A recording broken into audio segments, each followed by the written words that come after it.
Hello and welcome to Grizzly Books here. I thought I would talk about the Kingkiller Chronicle today. That is The Name of the Wind and The Wise Man's Fear. I started reading them 2 weeks ago and I read the first two books quite quickly. To be fair, I haven't finished the second one yet. I somehow got obsessed with them a bit. This will contain spoilers, by the way. If you're not planning on reading them, you should. It is really good. And as you know, I don't read a lot of contemporary literature, but Morgan has been talking about how good The Name of the Wind is now for quite some time, and I decided I wanted something fun to read for Easter, and I started reading it and it was really good. I fell in love with Bast, who is Quote's friend in like present time. He doesn't have a big role. I'm expecting he'll have a bigger role in the third book. I'm really excited about that.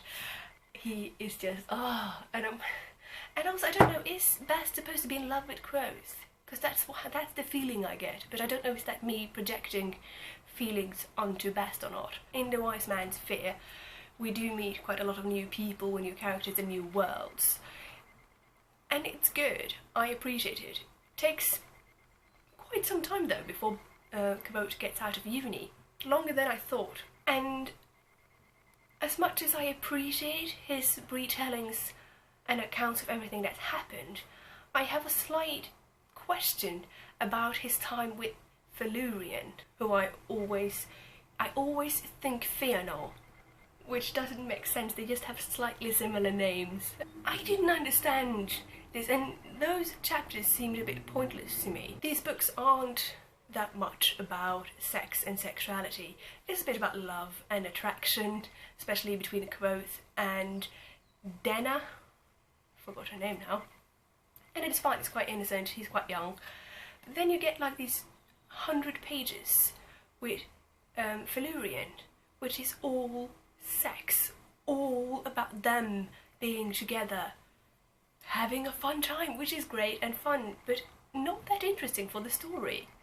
I feel like that could have been summed up in a chapter, and I just like, why is it so long? Did Patrick Rothfuss feel that he had to write something very sexual because it is a novel for adults in some way?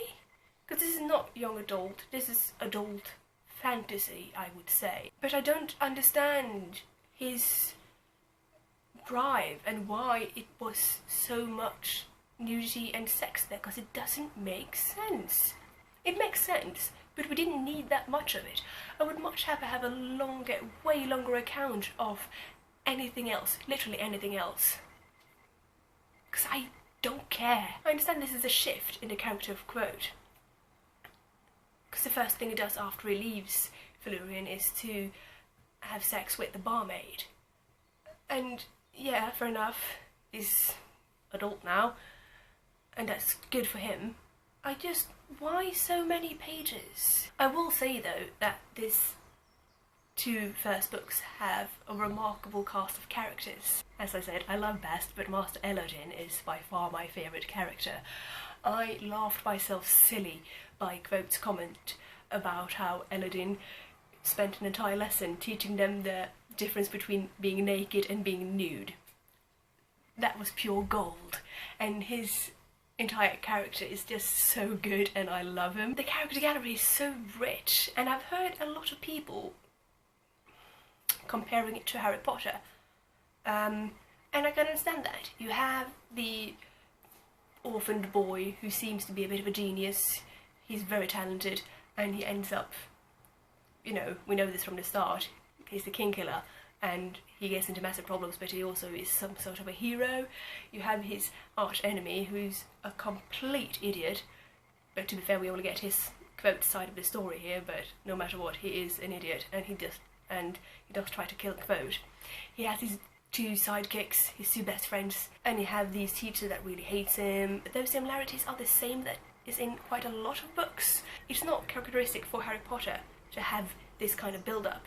It is quite common that you have a main character, two sidekicks, someone loves him, someone hates him, and he's a hero, and he's a failed hero, and sometimes labelled as something else. But I don't get the same feeling when I'm reading this as when I read Harry Potter. I feel the biggest difference here is that Quote is clearly a much more flawed character than Harry was. But I like that, because he admits to his flaws so easily and so good. He is aware of what they are, and he might focus more on them than his good traits.